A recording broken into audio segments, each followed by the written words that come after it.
జీవమ్మ గారి ఈ 11 రోజుల జ్ఞాపక కూడికలో కూడి వచ్చిన మీ అందరికీ పేరు పేరు వందనాలు తెలియజేస్తున్నాం. మరి జీవమ్మ గారి కుమార్తెలను వారి అల్లులను వారి కుటుంబీకులను బంధు రక్త సంబంధికులందరినీ దేవుడు దీవించును గాక. పెద్దలు దానిమయ్య గారు ప్రారంభ ప్రార్థన చేస్తారు మనందరి కోసం. సార్ ఆ దానం అయితే చెప్పి సార్. లేదు సార్, నేను మళ్ళీ 2 నిమిషాలు చెప్తాను. 2 నిమిషాలు కాదు,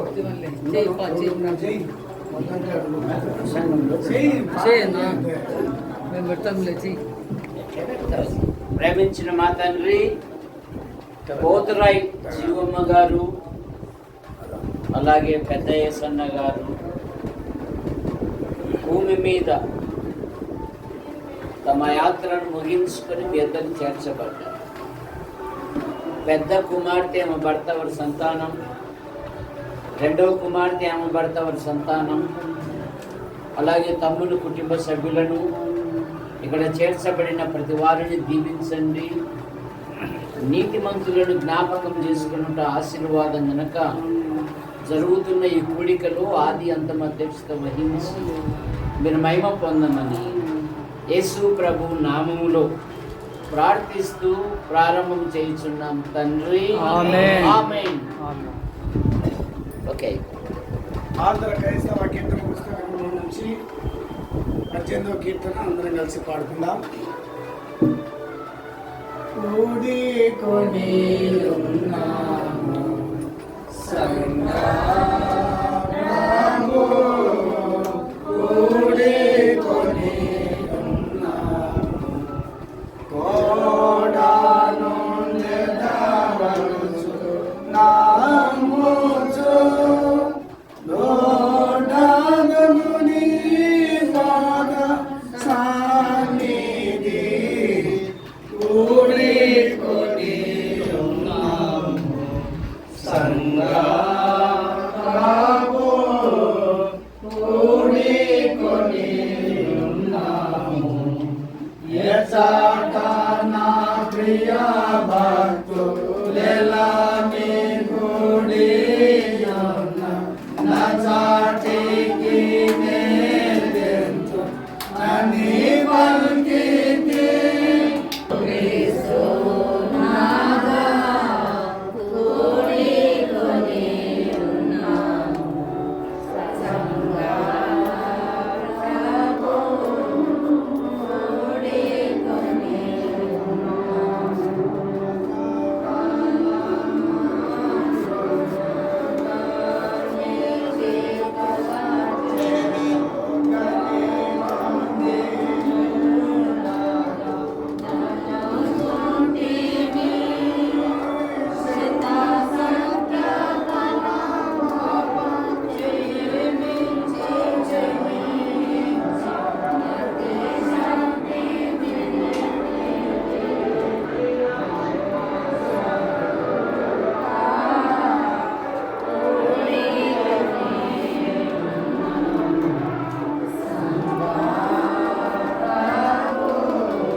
శుభములు నిరతము చేయాల నిరతము కొసగుము దేవుని ప్రియ తనయా కూడికొని ఉన్నాము సంఘము,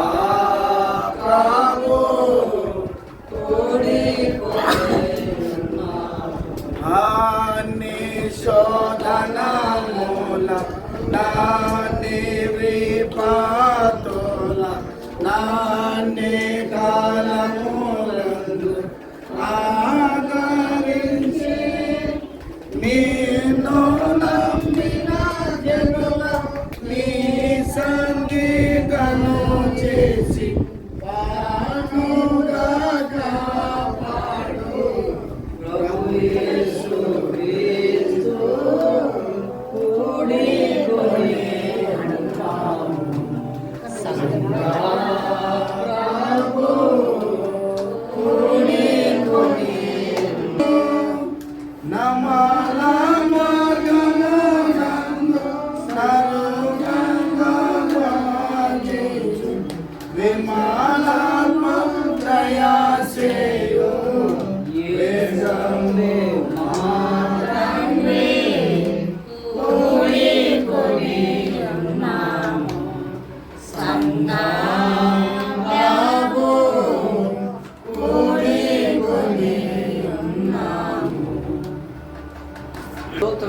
పరిశుద్ధుడు ఆ ప్రేమ కలిగిన తండ్రి, జీవము కలిగిన యేసయ్యా నీకు స్తోత్రాలు వందనాలు తండ్రి.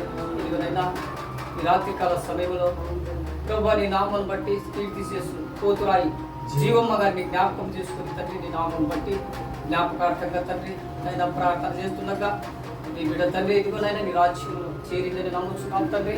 తన ఇద్దరు కుమార్తెలను జ్ఞాపకం చేసుకుంటాం, తన కుమారులను జ్ఞాపకం చేసుకుంటాం, బంధుమిత్రులను జ్ఞాపకం చేసుకుంటాం.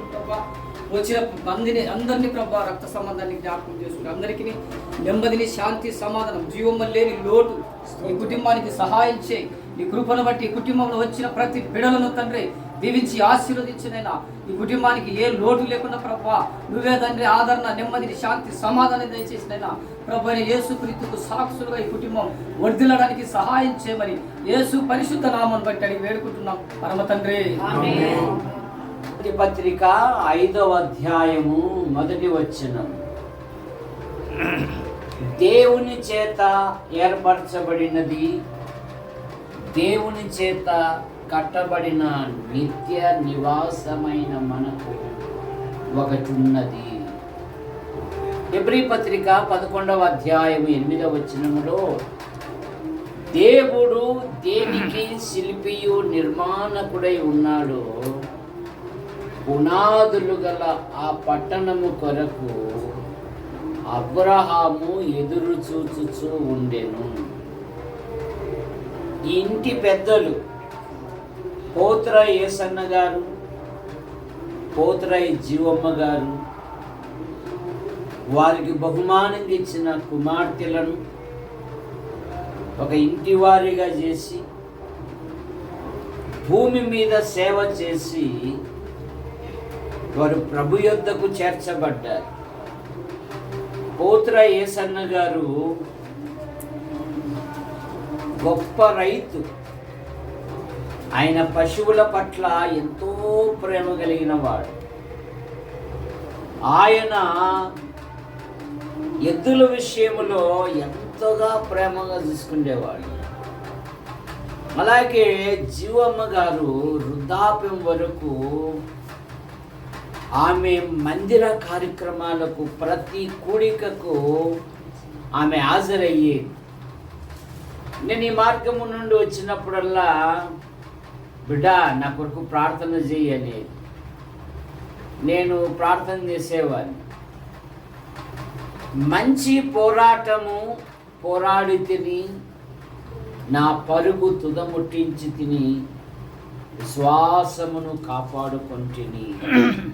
ఆ దినము నీతిగల న్యాయాధిపతి తన ప్రత్యక్షత ఆపేక్షించే వారందరికీ కిరీటం అనుగ్రహించుననే మాట మనం చూస్తాం. భూమి మీద మానవులమైన మనము 1 పేతురు పత్రిక 2వ అధ్యాయములో యాత్రికులము, పరదేశులము. మన యాడికి మండలానికి ప్రతి సోమవారం ఒక ప్రత్యేకత ఉంది. సంత జరుగుతుంది. అందులో మన బంధుమిత్రులందరూ కనపడతారు. బాగున్నావా, అమ్మా నాయన బాగున్నారా, రా భోజనాన్ని భోంచేసి పోదురా అంటే లేదు ఇంటి తాళం నా దగ్గరే ఉంది అని ఆ మధ్యాహ్నము ఆ సంత అంతా కిక్కరించి ఉంటుంది. సాయంత్రం వెళ్ళి చూస్తే అందులో ఒకరు కూడా ఉండరు. కనుక భూమి మీద మనము కూడా ఈ లోకం విడిచిన వెంటనే 90 కీర్తనలో ఏమన్నాడంటే నరులారా తిరిగి రండి అన్నాడు. దావీదు కూడా తన బిడ్డ కొరకు ప్రార్థన చేసేటప్పుడు తన బిడ్డ చనిపోతే దావీదు ఇక స్నానం చేసి భోజనం పెట్టండి అని. అప్పుడు సేవకులు అడిగారు, బిడ్డ దుఃఖముతో ఉన్నప్పుడు బిడ్డ దుఃఖముతో ఉన్నప్పుడు నువ్వు భోంచేయలే, ఇప్పుడు భోంచేస్తున్నావేమి అంటే వాడు నా యొద్దకు రాడు కానీ నేను వాడి యొద్దకు వెళ్ళాలి. కనుక మానవుడు పాపములో పుట్టి పాపములో పెరిగి పాపములో జీవిస్తూ పాప పరిహారము కొరకై అనాది నుండి అనేకమైన ప్రయత్నములు చేయించున్నాడు. పాపాలకు వచ్చు జీతము మరణము, ప్రభు అయిన యేసుక్రీస్తునందు నిత్య జీవము అని బైబిల్ సెలవిస్తూ ఉంది. మనుషులు ఒక్కసారే మృతి పొందవలెను, ఆ తర్వాత తీర్పు జరుగునని బైబిల్ సెలవిస్తా ఉంది. నేనే మార్గము, సత్యము, జీవము, నా ద్వారానే తండ్రి యొద్దకు రాగలరు అన్నారు. ఇంకా ఈ గుంపులో ఎవరైనా ప్రభు అయిన యేసుక్రీస్తుని అంగీకరించకపోతే ప్రభు అయిన యేసుని అంగీకరించాలని మనవి చేస్తున్నాం. ఆయన సర్వ ప్రజల పాప నివారణ కొరకై శిలువలో బలియాగమై తన రక్తాన్ని చిందించాడు.